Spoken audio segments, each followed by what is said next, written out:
ದಿನೇಶ್, ತಾವು ಸಂಪೂರ್ಣ ವಿವರಣೆಯನ್ನ ನೀಡ್ತಾ ಇದ್ರಿ.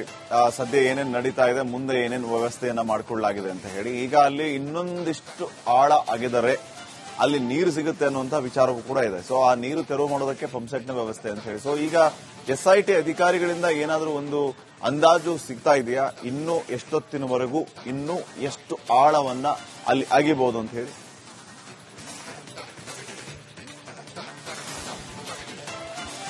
ಶ್ರೀಪದ್ ಪಾಟೀಲ್ ಆತ ಆರಂಭದಲ್ಲೇ ಒಂದಷ್ಟು ಡಿಮ್ಯಾಂಡ್ ಮಾಡಿದ್ದ.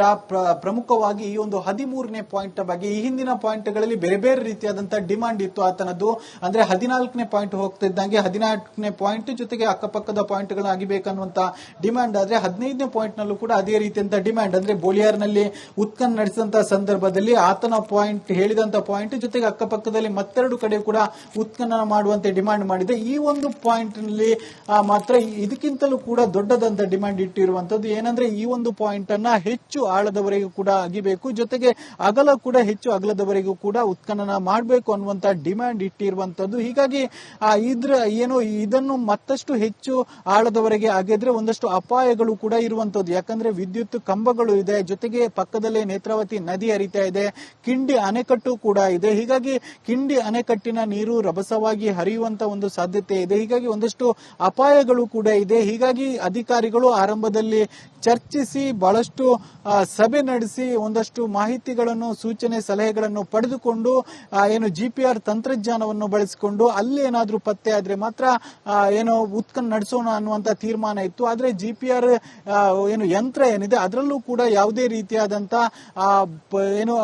ಅಸ್ಥಿಪಂಜರ ಆಗ್ಲಿ, ಇತರ ಮೂಳೆ ಪೀಸ್, ಬುರುಡೆ ಪೀಸ್ಗಳು ಯಾವುದೇ ರೀತಿಯಂತ ಪತ್ತೆ ಆಗಿಲ್ಲ ಅನ್ನುವಂತ ಮಾಹಿತಿ ಇದೆ. ಆದ್ರೂ ಕೂಡ ಈ ರೀತಿಯಾಗಿ ಉತ್ಖನನ ಯಾಕೆ ಮಾಡ್ತಾರೆ ಅಂದ್ರೆ ಕೇವಲ GPR ಯಂತ್ರಗಳನ್ನ ಬಳಸಿ ಶೋಧ ಕಾರ್ಯ ಮಾಡಿ ಈ ರೀತಿಯಾಗಿ ಸಿಗ್ಲಿಲ್ಲ, ಉತ್ಖನನ ಮಾಡಿದ್ರೆ ಸಿಗಬಹುದಿತ್ತು ಅನ್ನುವಂತ ವಾದ ಮುಂದೆ ವ್ಯಕ್ತ ಆಗಬಹುದು. ಅದರ ದೃಷ್ಟಿಯಿಂದ ಈ ರೀತಿಯಾಗಿ ಹಿಟಾಚಿಗಳ ಮೂಲಕವಾಗಿ ಈ ರೀತಿ ಉತ್ಖನನ ನಡೆಸ್ತಾ ಇರುವಂತದ್ದು. ಆರಂಭದಲ್ಲಿ ಗಮನಿಸಬಹುದು, ಎರಡೆರಡು ಹಿಟಾಚಿ ಮೂಲಕವಾಗಿ ಉತ್ಖನನ ನಡೆಸಿದ್ರು. ಸದ್ಯ ದೊಡ್ಡದಾದಂತ ಹಿಟಾಚಿ ಆ ಒಂದು ಆಳಕ್ಕೆ ಅಂದ್ರೆ 15 ಫೀಟ್ ವರೆಗೆ ಗುಂಡಿಯನ್ನು ಅಗೆಯಲಾಗಿದೆ. ಅದರ ಆಳಕ್ಕೆ ಹೋಗಿ ಈಗಾಗಲೇ ಉತ್ಖನನ ನಡೆಸ್ತಾ ಇರುವಂತದ್ದು.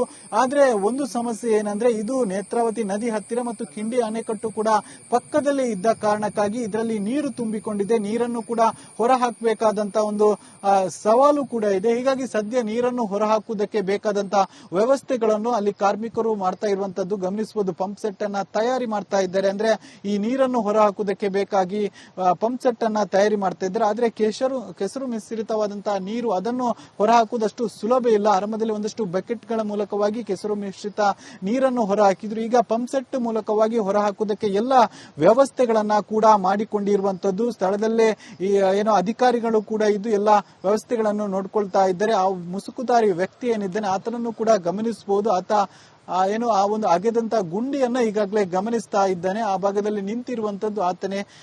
ಆತ ಅಗೆದಿರುವಂತಹ ಗುಂಡಿಯನ್ನ ಗಮನಿಸ್ತಾ ಇದ್ದಾನೆ. ಹಿಟಾಚಿ ಕೂಡ ಸದ್ಯಕ್ಕೆ ಕಾರ್ಯಾಚರಣೆ ನಿಂತಿರುವಂತದ್ದು. ಯಾಕಂದ್ರೆ ಆ ಗುಂಡಿಯಲ್ಲಿ ಸದ್ಯ ನೀರು ತುಂಬಿಕೊಂಡಿದೆ, ಕೆಸರು ನೀರು ತುಂಬಿಕೊಂಡಿದೆ. ಹೀಗಾಗಿ ಅದನ್ನ ತೆರವುಗೊಳಿಸಬೇಕು.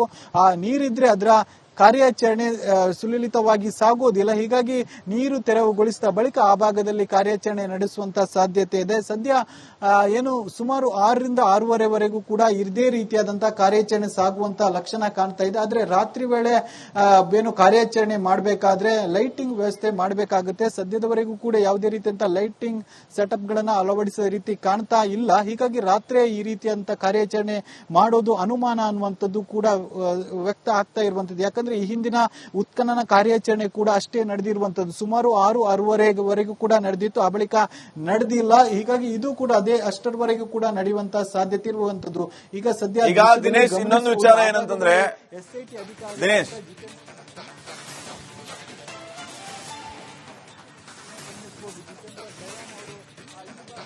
ಅಂದ್ರೆ ಎಲ್ಲಿ ಉತ್ಖನನ ನಡೆಸಿತ್ತು ಆ ಭಾಗಕ್ಕೆ ಬರ್ತಾ ಇರುವಂತಹ ದೃಶ್ಯವನ್ನು ಕೂಡ ಗಮನಿಸಬಹುದು. ಇನ್ನು ಅವರು ಬಂದು ಒಂದಷ್ಟು ಮಾಹಿತಿಗಳನ್ನ ಕೂಡ ಪಡೆಯುವಂತಹ ಸಾಧ್ಯತೆ ಇದೆ. ಅಂದ್ರೆ ಇಷ್ಟು ಆಗಿ ಆಳಕ್ಕೆ ಅಗೆಯಲಾಗಿದೆ, ಹೀಗಾಗಿ ಮುಂದೆ ಅಗಿಬೇಕಾ, ಮತ್ತಷ್ಟು ಆಳದವರೆಗೆ ಅಗಿಬೇಕಾ, ಅಥವಾ ಆ ಭಾಗದಲ್ಲಿ ಅಂದ್ರೆ ವಿದ್ಯುತ್ ಕಂಬ ಏನ್ ಕಾಣುತ್ತೆ ಆ ಭಾಗದಲ್ಲಿ ಮತ್ತೆ ಏನಾದ್ರೂ ಅಗಿಬೇಕಾ ಎನ್ನುವಂತಹ ನಿಟ್ಟಿನಲ್ಲಿ ಒಂದಷ್ಟು ಹೊತ್ತುಗಳ ಕಾಲ ಚರ್ಚೆ ನಡೆಸುವಂತಹ ಸಾಧ್ಯತೆಗಳು ಕೂಡ ಇದೆ. SIT ಅಧಿಕಾರಿಗಳು ತಮ್ಮೊಳಗೆ ಚರ್ಚೆ ನಡೆಸಿ ಒಂದಷ್ಟು ತೀರ್ಮಾನಗಳನ್ನು ಕೂಡ ಕೈಗೊಳ್ಳುವಂತ ಸಿಗುವಂತಹ ಸಾಧ್ಯತೆ ಇದೆ. ಜಿತೇಂದ್ರ ದಯಾಮ್ ಅವರು ಬಂದು ಎಷ್ಟು ಆಳದವರೆಗೆ ಅಗೆಯಲಾಗಿದೆ ಮತ್ತು ಅಗೆಯಲಾದ ಸಂದರ್ಭದಲ್ಲಿ ಸಿಕ್ಕಂತ ನೀರನ್ನ ಕೂಡ ಏನೋ ಮೇಲ್ಗಡೆ ನಿಂತು ನೋಡ್ತಾ ಇರುವಂತಹ ದೃಶ್ಯವನ್ನು ಕೂಡ ಗಮನಿಸಬಹುದು. ಒಟ್ಟಿನಲ್ಲಿ ಈ ಒಂದು ಉತ್ಖನನ ಕಾರ್ಯಾಚರಣೆ ಅನ್ನುವಂಥದ್ದು ಇಷ್ಟು ದಿನ ಒಂದು ರೀತಿ ನಡೆದ್ರೆ ಈಗ 13ನೇ ಪಾಯಿಂಟ್ ಅನ್ನುವಂಥದ್ದು ಬಹಳಷ್ಟು ಇಂಪಾರ್ಟೆಂಟ್ ಆದಂತಹ ಪಾಯಿಂಟ್ ಆಗಿತ್ತು. ಹೀಗಾಗಿ ಈ ಒಂದು ಪಾಯಿಂಟ್ ಅಲ್ಲಿ ಈಗ ಉತ್ಖನನ ನಡೀತಾ ಇದ್ದಾರೆ. ಸದ್ಯ ಮುಗಿಸುವ ನಿಟ್ಟಿನಲ್ಲಿ ಒಂದಷ್ಟು ಚರ್ಚೆ ನಡೆಸುವಂತಹ ಸಾಧ್ಯತೆ ಇದೆ.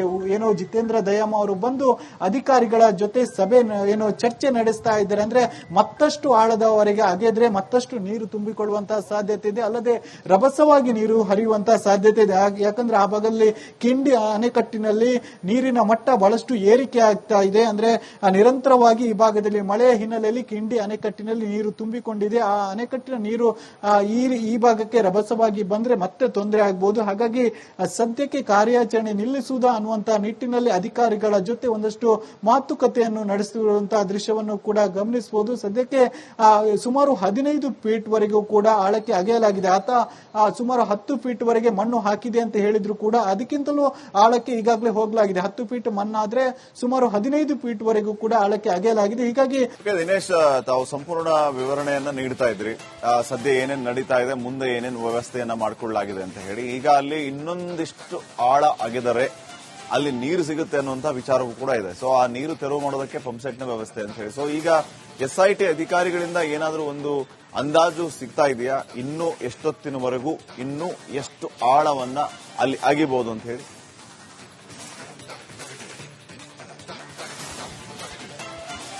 ಶ್ರೀಪದ್ ಪಾಟೀಲ್ ಆತ ಆರಂಭದಲ್ಲಿ ಒಂದಷ್ಟು ಡಿಮ್ಯಾಂಡ್ ಮಾಡಿದ್ದ. ಪ್ರಮುಖವಾಗಿ ಈ ಒಂದು 13ನೇ ಪಾಯಿಂಟ್ ಬಗ್ಗೆ ಈ ಹಿಂದಿನ ಪಾಯಿಂಟ್ಗಳಲ್ಲಿ ಬೇರೆ ಬೇರೆ ರೀತಿಯಾದಂತಹ ಡಿಮಾಂಡ್ ಇತ್ತು ಆತನದ್ದು.